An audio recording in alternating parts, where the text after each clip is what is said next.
La tragedia in Treviso Mare, forse un colpo di sonno all'origine del frontale costato la vita a 2 fidanzati e un autista Mom. A Castelfranco frontale nella notte, maxi tamponamento nel pomeriggio, altri 4 feriti. Ancora un incidente mortale lungo la strada del mare. All'alba a Quarto d'Altino lo scontro tra 2 auto in cui ha perso la vita una commessa 57enne di Mestre. E nella Marca ennesima giornata di sole terminata con un violento nubifragio. Il centro città di Treviso sferzato da pioggia fitta e forti raffiche di vento, ombrelloni volati via e fuggi dai plateatici.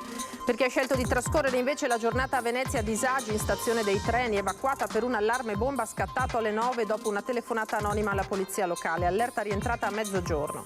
Bambini che cantano Bella Ciao allo spettacolo di fine anno scolastico a Castello di Godego. Per l'assessore regionale Donazzano una provocazione, l'Ampi replica canzone di libertà. A Ponte di Piave la gelateria, storico punto di riferimento del paese, chiude dopo 34 anni. Impossibile trovare qualcuno a cui cedere l'attività, raccontano i titolari, i giovani non hanno le risorse. Sensibilizzare giovani e meno giovani sul tema della prevenzione e dei corretti stili di vita in 200 a Treviso per la tappa della Longevity Run per la prima volta in città. Buonasera, ben ritrovati, eccoci in diretta, edizione di Treviso dei nostri telegiornali. Partiamo dalla cronaca di questi minuti perché i vigili del fuoco sono al lavoro dal pomeriggio di oggi per spegnere le fiamme di un violento incendio divampato in una palazzina di via Sinopoli in località Sette Borghi a Conegliano. Qui siamo sul sito di Quartier del Piave News, vedete questo grosso incendio che ha divorato il tetto di questa palazzina che è stata evacuata. Si tratta di un condominio di 4 piani, sul posto anche i carabinieri della compagnia di Conegliano e un'ambulanza del SUEM 118. Ingenti i danni allo stabile, fortunatamente non ci sono feriti. Se avremo ulteriori aggiornamenti naturalmente ve li daremo nel corso del nostro telegiornale. E poi il violento nubifragio, l'ennesimo che si è abbattuto su Treviso e i comuni limitrofi nel pomeriggio di oggi, pioggia battente e vento per circa mezz'ora, hanno sferzato la Marca impegnando anche in questo caso i vigili del fuoco in diversi interventi sul territorio. A Silea è stato chiuso il sottopasso che collega il comune di Carbonera per allagamenti anche a Casieri. Il sindaco Renzo Carrareto con i volontari di protezione civile sta facendo il giro del territorio comunale in questo momento per monitorare la situazione che sembra però essere migliore rispetto a quella che si era verificata invece venerdì. E soltanto ieri, a questo si riferiscono le immagini, erano stati 20 gli interventi dei pompieri per il violento temporale che aveva interessato la zona pedemontana, piante e rami pericolanti, rimozione di ostacoli alla circolazione, allagamenti tra Conegliano, Cordignano, Nervesa, Volpago, Susegana, Vittorio Veneto, Montebelluna e Trevignano. Avete visto le immagini. Questa è la cronaca delle ultimissime ore. Adesso torniamo invece sulla tragedia in Treviso Mare. Tra l'altro vi faccio presente anche che notizia proprio di questi istanti è in corso un altro intervento in Treviso Mare per un incidente che ha coinvolto un motociclista in questo caso. Vi daremo ulteriori aggiornamenti appena li avremo. Invece all'origine di quello di giovedì scorso forse un colpo di sonno. 3 le persone, lo sapete, che hanno perso la vita, le famiglie rimangono chiuse nel loro dolore. All'Helmut, il pub dove lavoravano i 2 fidanzati, Valeria e Ludovico, stasera la riapertura tra sconcerto e dolore naturalmente per la morte dei 2 colleghi che, dicono dall'Helmut, erano soprattutto amici. In via Scarpa, a 2 passi dalla chiesa votiva, la famiglia di Valeria Orsoni è chiusa nel suo profondo dolore. Abitano in questo condominio dal 2020 dopo aver lasciato Borgo Vicenza a Castelfranco. Il sole, poca gente in giro, una domenica che scorre come tante altre, ma non per parenti e amici delle 3 vittime della Treviso Mare. Valeria, 24 anni appena, Ludovico Brunello, 31 anni di San Biagio di Callalta e Dominga Orsato, 52 anni di Asolo. Silenzio nella villetta di via Valdrigo a Cavrie, mentre solo il passaggio delle auto dirette al mare fa da sottofondo sul luogo del sinistro all'immagine del mazzo di fiori lasciato in memoria dei 2 giovani, entrambi i dipendenti dell'Helmut di via Risorgimento a Treviso e dell'autista di Mom e dell'azienda di autoservizi De Zen. Il cartello di chiusura per lutto e il lucchetto alla porta all'Helmut dove Valeria e Ludovico lavoravano rispettivamente come cameriera e cuoco, in serata alla riapertura con il cuore pesante. 2 ragazzi solari, sempre attivi, hanno voglia di scoprire il mondo. e non si fermavano mai, passionali anche nel proprio lavoro, nello studio nel caso di Valeria. Lo dico, della passione della cucina, nei viaggi, insomma sì, il contatto umano anche che avevano loro erano una parte molto importante. Due ragazzi determinati a inseguire le proprie attitudini e le proprie aspirazioni. Diplomata al liceo scientifico Giorgione di Castelfranco, la 24enne studiava e lavorava. Valeria stava finendo il suo master, quindi sicuramente esperienza all'estero, assolutamente. E anche Ludovico doveva aveva in progetto di andare in Australia a lavorare. Era appena tornato dagli Stati Uniti, si era fermato qui di nuovo per un periodo, ma voleva già ripartire. Valeria era una ragazza solare piena di vita e di progetti, racconta il preside del Giorgione Franco De Vincensis. Frequentava il liceo scientifico ordinario con profitto e passione e aveva deciso di fare esperienze di mobilità studentesca all'estero durante il 4º anno in Oregon, per la precisione. La sua morte improvvisa, conclude, ci ha devastato e a nome mio e del personale di tutto il liceo Giorgione esprimo profondo cordoglio per la tragica scomparsa e le condoglianze alla famiglia e a tutti i suoi cari. La polizia stradale sta proseguendo gli accertamenti sull'incidente, rispetto al quale non ci saranno inchieste della procura dal momento che entrambi i conducenti sono deceduti. L'ipotesi è che sia stata l'auto dei due giovani a invadere la corsia opposta, forse per una distrazione o per un colpo di sonno. Ludovico non aveva lavorato quel giorno e nemmeno Valeria. Il passeggero del furgone, condotto da Dominga Orsato, l'imprenditore Michele De Zen, infine, rimane ricoverato in ospedale sotto osservazione. E c'è stato nelle ultime ore un altro incidente mortale lungo la strada del mare a Porte Grandi all'alba, lo scontro in cui ha perso la vita una 57enne di Mestre. Si chiamava Barbara Trentinaglia, aveva 57 anni. La donna di Mestre è deceduta mentre stava andando al lavoro all'alba questa mattina. Era commessa all'Ipertosano di Jesolo. Stava procedendo con la sua auto lungo via Trezze, Porte Grandi, quando la macchina si è scontrata violentemente contro una Mercedes guidata da un giovane poco più che ventenne. L'impatto è stato violentissimo. Le due auto sono sbalzate giù nel fossato. L'auto di Barbara si è capovolta nella caduta. La donna è morta sul colpo. Sul posto sono arrivati i sanitari del SUEM 118 giunti con l'elicottero, i vigili del fuoco e i carabinieri di Sandona di Piave, cui sono affidate le indagini. Per il giovane sono stati richiesti accertamenti tossicologici. Barbara lascia 2 figlie. E purtroppo sarebbe gravissimo anche l'incidente di cui vi abbiamo accennato poco fa, ancora in Treviso Mare, con un motociclista coinvolto in questo sinistro. Si tratterebbe di un sessantenne. Siamo all'altezza, per capirsi, del ristorante Perché, e l'uomo purtroppo a causa di una fuoriuscita autonoma avrebbe perso la vita. Queste le primissime informazioni che abbiamo. Naturalmente ulteriori aggiornamenti e dettagli cercheremo di darveli nel corso di questa edizione. Adesso andiamo alla tragedia che ci porta a Bruxelles, invece, in Belgio, dove nella notte ha perso la vita una ragazza veneta di 29 anni di Fiesso d'Artico, Anna Tuzzato, a causa di un incendio che è divampato nella palazzina in cui viveva.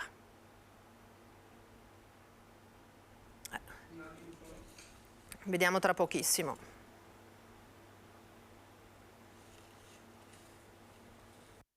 Anna Tuzzato aveva 29 anni e è morta con tutta probabilità asfissiata dalle esalazioni di fumo che ha avvolto l'appartamento in cui viveva al secondo piano, dopo che un incendio ha devastato l'appartamento al primo piano. La ragazza di Fiesso d'Artico da 2 anni viveva a Bruxelles, nella cittadina di Etterbeek.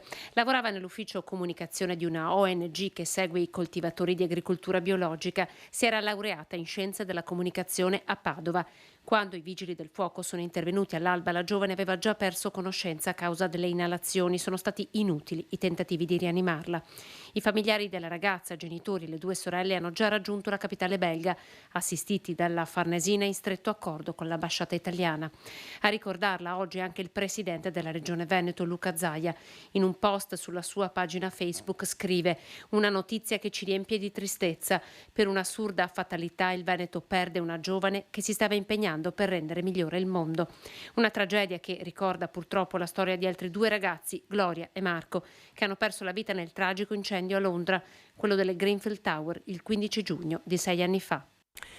Momenti di tensione questa mattina alla stazione ferroviaria di Venezia per un allarme bomba scattato dopo la telefonata arrivata alla polizia locale che segnalava la presenza di un ordigno intorno alle 9. Le misure di sicurezza e precauzione hanno costretto le autorità a far evacuare dalla stazione i passeggeri in attesa, mentre sul posto giungevano gli artificieri e venivano fermati i treni lungo la linea Venezia-Mestre. Alle 12, accertato che non c'erano pericoli, l'allerta è rientrata. Il traffico ferroviario è ripreso e la stazione di Santa Lucia è tornata ad affollarsi come sempre di viaggiatori. Notevoli, lo potete immaginare, i disagi. Chi doveva raggiungere la città lagunare è stato dirottato su bus sostitutivi e il traffico gestito da agenti di polizia locale, sul posto anche i vigili del fuoco, come vedete nelle immagini.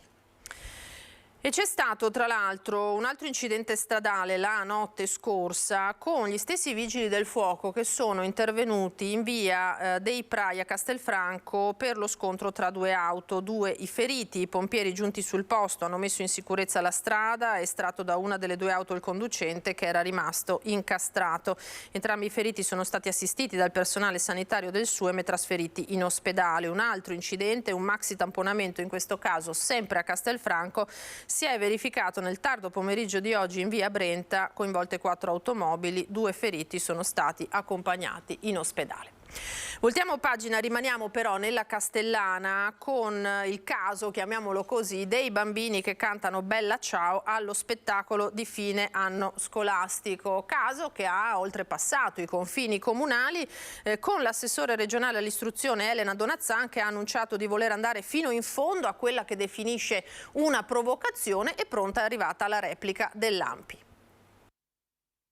Bella Ciao è una canzone chiaramente di parte, è una canzone che viene intonata nelle piazze quando si deve provocare, a me è accaduto l'ultimo 25 aprile, e per interrompere l'oratore ufficiale uno sparuto gruppo con bandiere rosse cantava Bella Ciao. L'assessore regionale all'istruzione Elena Donazzan, esponente di Fratelli d'Italia, non intende rimanere a guardare di fronte ai bambini della primaria di Castello di Godego, a cui le insegnanti allo spettacolo di fine anno scolastico hanno fatto cantare, così come nel 2022, Bella Ciao. Se il primo anno, ovvero l'anno scorso, si poteva dire che qualcuno era in buona fede, aveva forse inteso questa canzone farla cantare per far conoscere la storia, allora si deve far conoscere tutta la storia, ma dei bambini delle scuole elementari deve essere ben chiaro che forse sarebbe più opportuno fargli cantare l'inno nazionale, conoscerlo, magari qualcuno di quei docenti nemmeno lo sa cantare tutto, magari non conosce neanche oltre la prima strofa.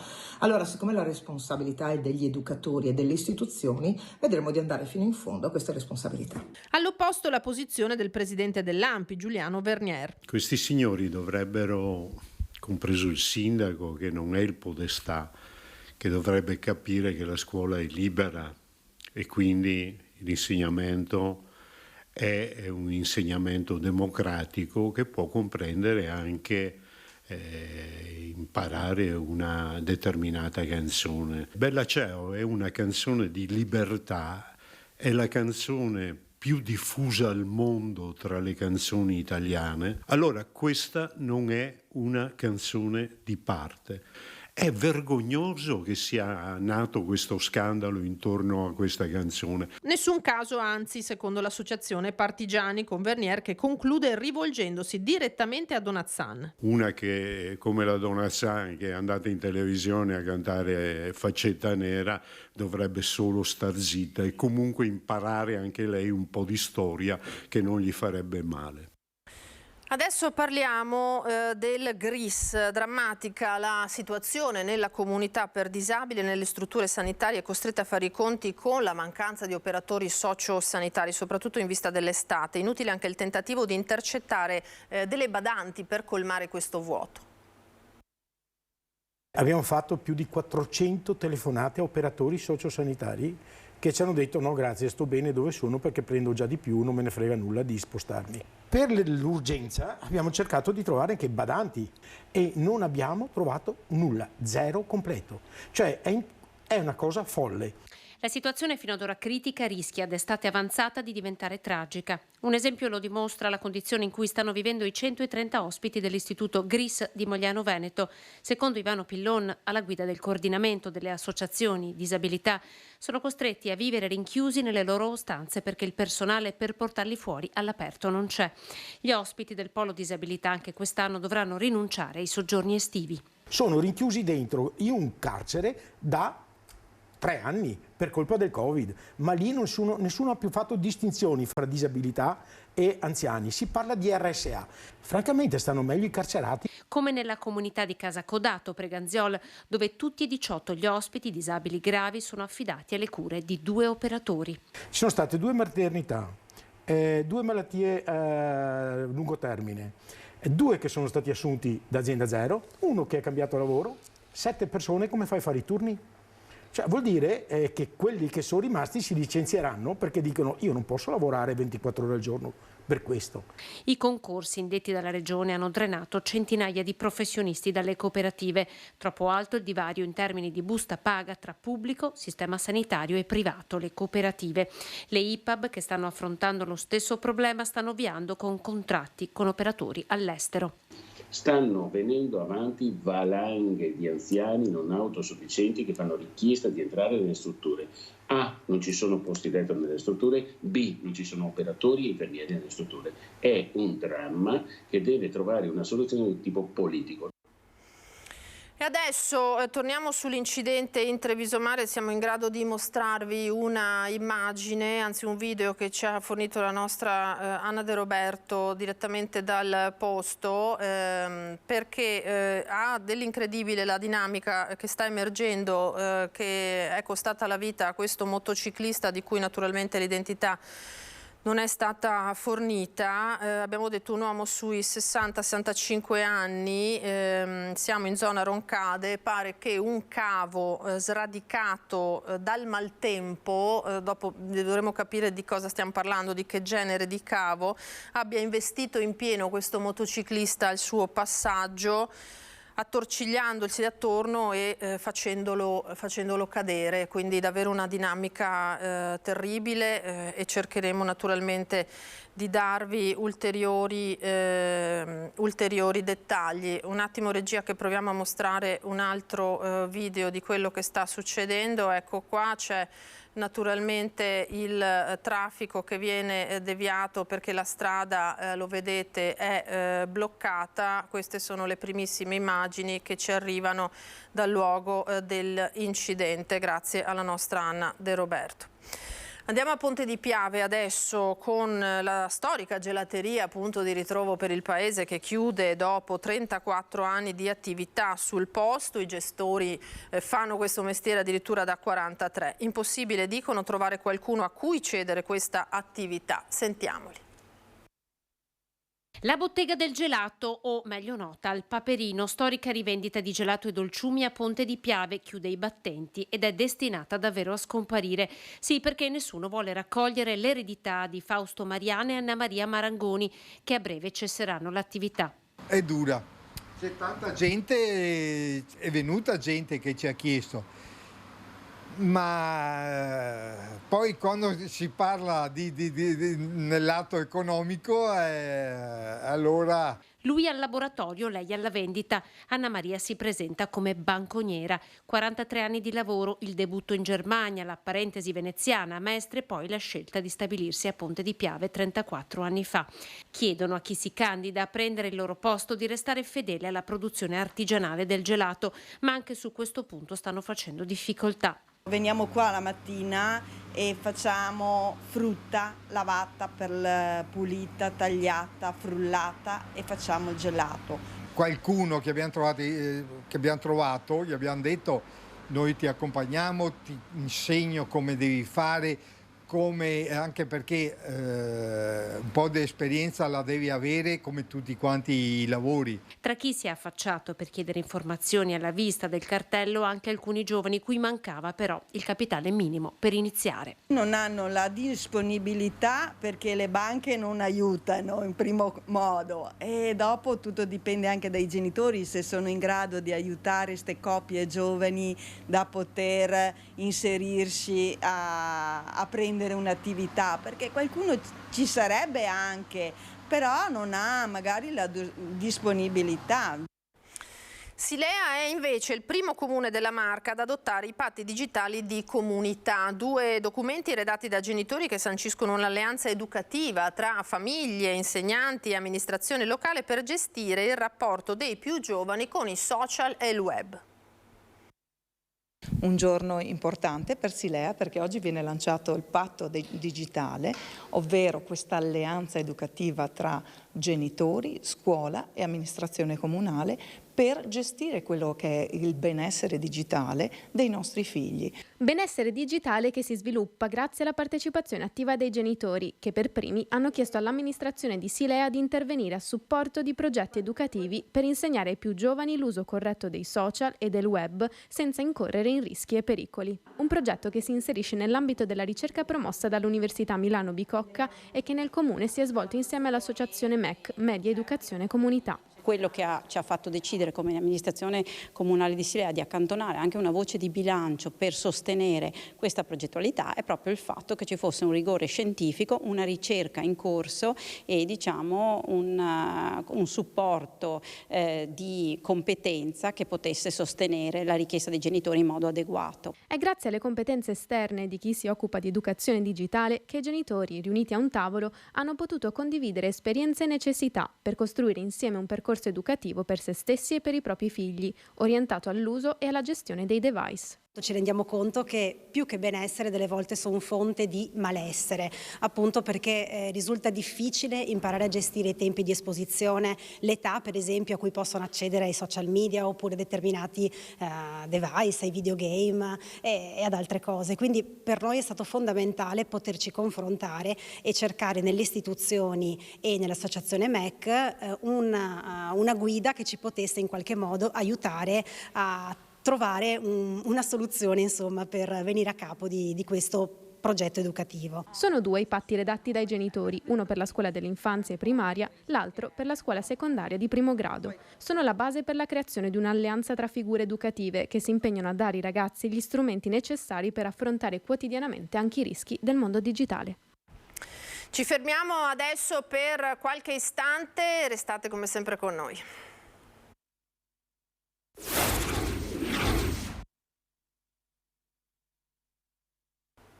Di nuovo in diretta con l'edizione di Treviso dei telegiornali di Antenna 3. Ripartiamo dalla Longevity Run che è sbarcata a Treviso questa mattina, oltre 200 i partecipanti per questa camminata che ha come obiettivo sensibilizzare sulla prevenzione e sui corretti stili di vita. La Longevity Run fa tappa per la prima volta a Treviso, una iniziativa con diversi padri fondatori dalla Società Italiana di Atletica, l'Università, il Policlinico Gemelli, sposata anche dal Comune di Treviso e dall'azienda sociosanitaria. Siamo molto contenti, io e Claudio Dario, di aver ospitato la prima edizione della Longevity Run qui a Treviso, che è stato un successo, molto partecipata, abbiamo avuto anche una bellissima giornata ed è stato molto bello vedere camminare insieme giovani e anziani insieme per lo stile di vita corretto. Un fiume di persone ha pacificamente invaso le mura di Treviso e le vie cittadine, giovani e meno giovani, fianco a fianco per sensibilizzare sull'importanza della prevenzione. Diversi gli operatori sanitari che hanno camminato accanto ai più anziani con l'obiettivo di promuovere l'adozione di stili di vita più salutari. È fondamentale veramente prevenire. Oggi riusciamo a stare bene se preveniamo una serie di malattie e lo facciamo soprattutto con il movimento. Quindi grazie agli organizzatori. Partenza dalle mura, Bastione San Marco, per proseguire poi verso Piazzale Burchiellati, Borgo Mazzini, via Sant'Agostino, Isola della Pescheria, Quartiere Latino, Riviera Santa Margherita e poi Corso del Popolo, Piazza Duomo, Piazza dei Signori. Per l'occasione la viabilità è stata interdetta fino alla fine della manifestazione, punto di ristoro con festa al chiostro dell'Isra.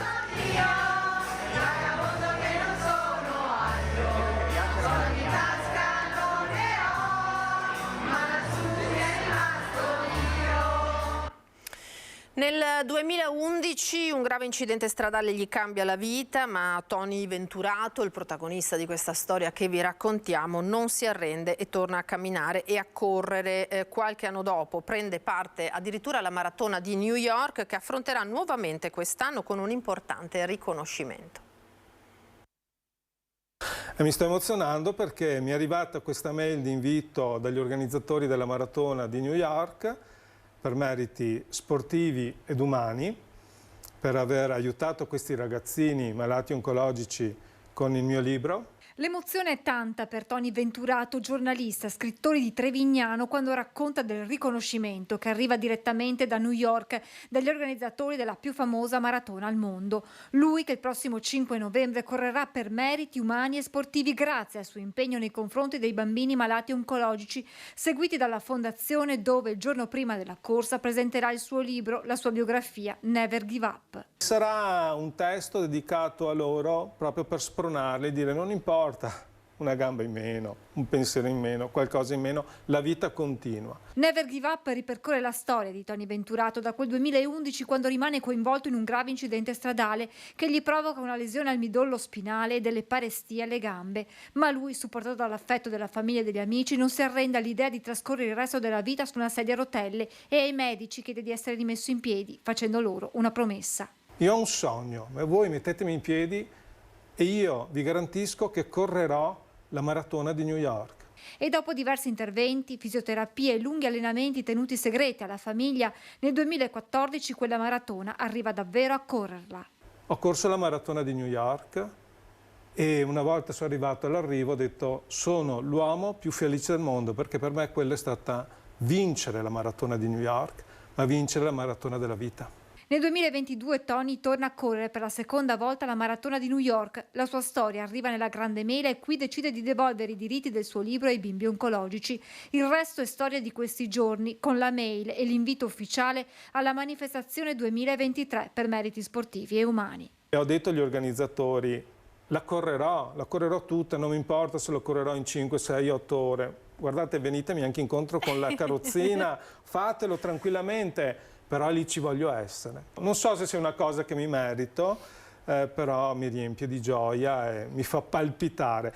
Portare questa maglia mi fa palpitare il cuore. Ora parliamo della cooperativa Insieme si può, che compie 40 anni e festeggia l'importante traguardo con una giornata che ha riunito i soci in assemblea. Fondata nel 1983 a Treviso da Rina Bitz, la cooperativa è cresciuta in questi anni nei servizi sociosanitari non solo nella Marca ma anche nelle altre province del Veneto. Un traguardo importante che ha visto impegnati in questi anni tantissimi soci alla realizzazione di tante iniziative, di tanti servizi a favore delle comunità, ma soprattutto vuole rappresentare una prospettiva concreta per il futuro, creando lavoro. La cooperativa, tra le altre cose, è diventata anche cooperativa di tipo B, e quindi puntando all'inclusione delle persone svantaggiate all'interno delle proprie attività lavorative. Intende camminare a fianco delle comunità, delle amministrazioni, delle ULSS, a costruire nuove progettualità. Ora parliamo invece di atletica. Due colossi proprio dell'atletica di Padova e Treviso firmano un accordo per ottimizzare i servizi, migliorare gli impianti e valorizzare gli atleti. Rivoluzione nel mondo dell'atletica tra Padova, Treviso e Rovigo. Assindustria Sport e Atl Etica San Vendemiano, due tra le più importanti realtà sportive del Veneto, hanno firmato un contratto di rete di imprese per la promozione dell'atletica e dello sport. Con la firma viene sancita la collaborazione tra i club, che oggi contano più di 1 migliaio di iscritti in tutte le categorie. Oggi abbiamo stipulato un contratto di rete che è una nuova forma di aggregazione tra società di atletica. È un progetto innovativo che abbiamo sviluppato a Assindustria Sport insieme con ATL Etica, che è un progetto che ha come obiettivo di condividere le potenzialità che le due società hanno mantenendo il forte radicamento territoriale che le caratterizza entrambe. L'obiettivo della rete è accrescere le potenzialità dei due club sia sul piano dei progetti tecnici sia nei progetti di promozione scolastica, ma al centro c'è anche l'ottimizzazione delle risorse per gli impianti, l'inserimento degli atleti nel mondo del lavoro, i servizi per le famiglie. Qua ci sono due colossi come associazioni sportive, colossi non solo sportivi, ma sono colossi che hanno delle basi ben consolidate da un punto di vista sociale, che è quello che interessa moltissimo, e mettersi assieme nel senso di mantenere la propria autonomia territoriale, però condividere una progettualità, una rete appunto che porta a quello che dicevo prima, cioè a una rete, a un obiettivo, a quello di far gol, credo sia molto bello. Tutto è focalizzato su una figura, l'atleta, che avrà la possibilità di crescere e mettersi alla prova, avendo a disposizione strutture e tecnici di Serie A. Ora a Castelfranco, dove è stata presentata l'esposizione che riapre alla cittadinanza le porte di Palazzo Soranzo Novello. Palazzo Soranzo Novello a Castelfranco riapre le sue porte nella nuova veste di luogo di cultura e scrigno del patrimonio storico-artistico della città. Dal 16 giugno al 1 ottobre ospiterà l'esposizione intitolata Temporanea, esibire, documentare, recuperare. Con esibire porteremo in mostra qualcosa come 400 pezzi delle civiche collezioni museali, alcuni inediti, altri già noti, che verranno costruiti come una sorta di grande Wunderkammer. Con documentare, un'opera video dell'artista Daniele Costa racconterà il Palazzo Soranzo Novello per quello che è oggi, tra sospensione, immobilità e tensione. E infine con recuperare porteremo a completamento un'operazione di recupero di un affresco quattrocentesco che è stato asportato da Palazzo Soranzo Novello e che tornerà a casa propria. Sulla strada verso la concezione e la realizzazione del futuro museo civico di Palazzo Soranzo, l'iniziativa sarà utile per focalizzare l'attenzione sull'importanza di uno screening dell'intero patrimonio museale, spiega il direttore Melchiorre. Nel riordinarlo e valorizzarlo, Palazzo Soranzo avrà un ruolo importante, non a caso la sua restituzione alla città è vissuta con soddisfazione. Ridiamo questi spazi di Palazzo Soranzo Novello ai cittadini. Io penso che sia un primo passo che assieme alla sede del Conservatorio, al futuro auditorium Opera del Duomo, Auditorium Tino Anselmi, alla biblioteca, al teatro, fanno di Castelfranco Veneto una città con ampi spazi a disposizione della cultura. Ora parliamo dei ragazzi dell'Infinity Sport Village che hanno messo in scena al Piccolo Teatro di Padova uno spettacolo tra balli e musica.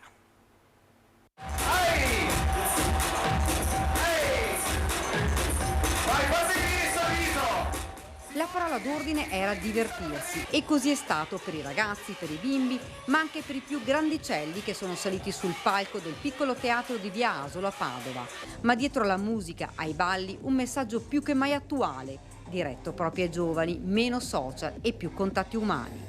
Hanno provato tutto il giorno sotto la guida esperta di Etienne Jean-Marie. Sono molto felice per loro perché finalmente dopo questi anni di congiura e assenza proprio da tutti i palchi, finalmente loro affrontano il primo vero palco in teatro, quindi dopo veramente tanto, è il loro primo show in teatro tra l'altro, quindi sono proprio felice per questi ragazzi giovani che avevano proprio bisogno di una ventata di aria fresca e di spirito veramente di allegria, di ballo, di spettacolo, di show.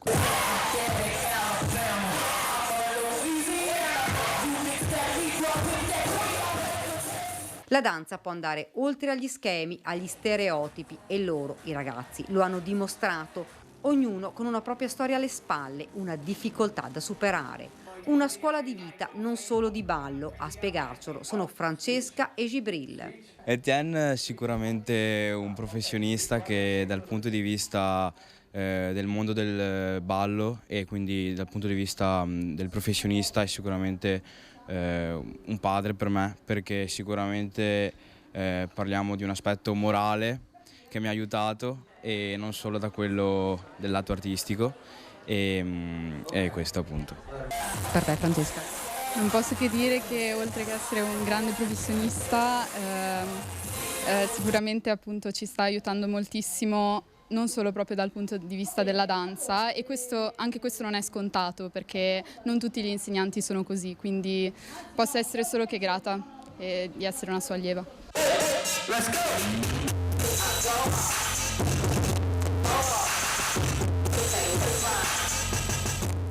Alla fine tutti insieme hanno salutato il pubblico numeroso con la convinzione che questa sera sono riusciti ad arrivare a tutti con un messaggio semplice: insieme si può, non bisogna mollare mai.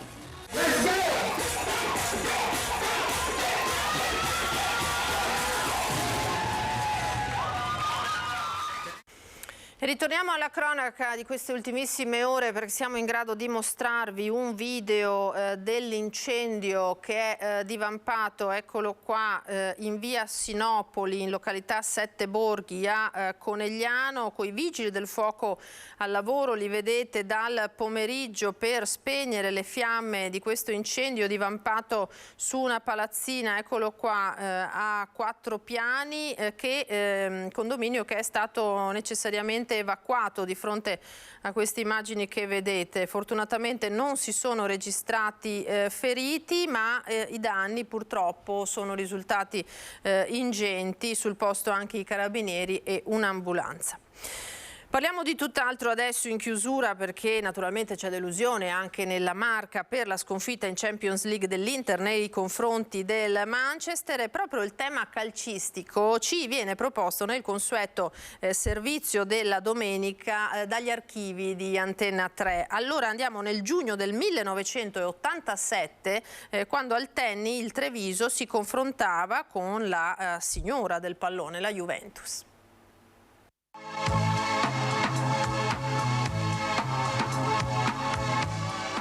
6-5 il risultato finale, dunque una scorpacciata di gol, altrettanti falliti di un soffio, almeno una ventina le azioni pregevoli annotate nel taccuino. Questo il bilancio dell'amichevole, della festa che ha visto di fronte al Tenni la più amata dagli italiani, leggi Juventus, ed una selezione di giocatori del Montebellune e Treviso. Subito i gol, parte a razzo la Juventus che già al terzo di gioco apre le marcature con Vignola. Un minuto dopo il raddoppio, Briaschi imbecca Vignola, tunnel su marcato ed il gioco è fatto. Al 13°, terza rete sempre di Vignola, cross di Serena, stacco del veronese, ma la deviazione è fatale a Pizzolon. La Juventus gioca bene, il vantaggio è tutto meritato, ma intanto crescono anche gli avversari. Al 20° il 3-1, Renna serve Schincaglia che fionda a rete. Sulla traiettoria devia Scirea che spiazza Taccone. Al 32° addirittura il 3-2, bello scambio Ramella-Renna e sinistro imprendibile del giocatore trevigiano, veramente una gran bella marcatura. Ripresa, il pareggio dopo 9 minuti lo sigla Pantaleoni di testa su servizio di Piovanelli. È uno spettacolo piacevole, le due formazioni giocano aperte senza tatticismi. Al 58° il vantaggio locale, Buffone fa tutto da solo e scaglia la sfera da circa 20 metri, Bodini è battuto. Un minuto dopo però ci pensa Buso a mettere tutto in parità e siamo 4-4. Chi si rivede, Serena che di testa direttamente su angolo mette nel sacco il 5-4. La Juve però è stanca, c'è una girandola di sostituzioni sia da una che dall'altra parte, sono in campo molti giovani ed i padroni di casa, più scaltri e più esperti, ne approfittano. All'83° il giovanissimo Sartor Montebellunese porta tutto in parità 5-5 e all'ultimo minuto di gioco dà la vittoria finale, ben imbeccato da Piovanelli, insacca facilmente. Si diceva gran bella partita, tutti soddisfatti, ovviamente i 5.000 presenti al Tenni.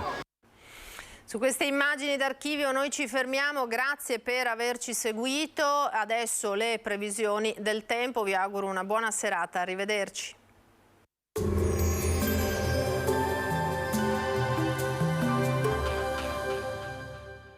Entra nel mondo Lolato.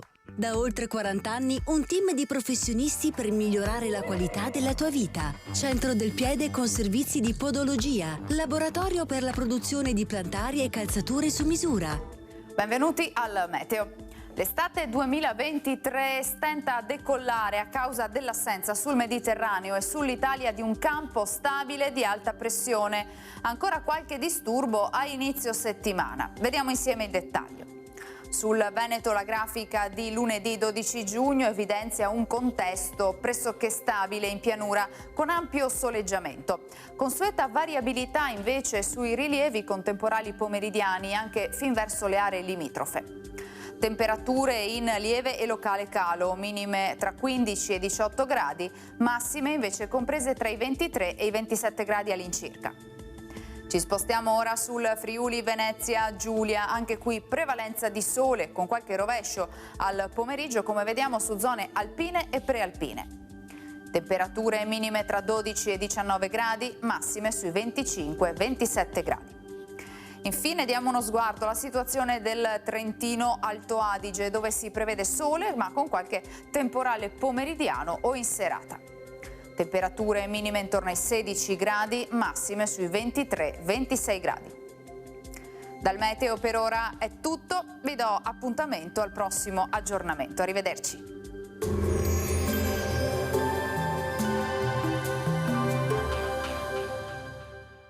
Busti, tutori e protesi di arto personalizzati. Ortopedia e sanitaria Lolato. A Treviso e Montebelluna.